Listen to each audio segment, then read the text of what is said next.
Hi friends, இது புதன்கிழமை காலையில் எடுத்த ஒரு வீடியோ தாங்க. காலையில் எல்லார் வீட்லேயுமே வேலைகள்லாம் பரபரப்பாக நடந்துகிட்ருக்கும். அதே மாதிரி தான் எங்கள் வீட்லேயும் நான் இப்போது பூரிக்கும் சன்னா மசாலாவும் செய்யலான்னு செஞ்சிட்ருக்கேங்க. சோளா பூரியும் சன்னா மசாலாவும் தான்.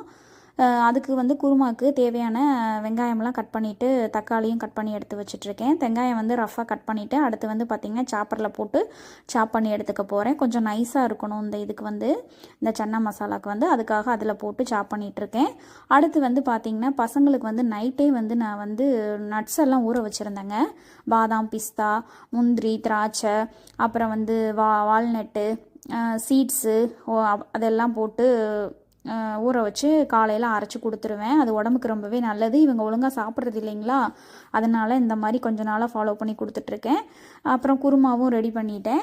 அடுத்து பூரியும் போட ஆரம்பிச்சாச்சுங்க. போட்டு கொடுத்தாச்சு. சாப்பிடவும் ஆரம்பிச்சிட்டாங்க. சாப்பிட்டு ஸ்கூலுக்கும் கிளம்பி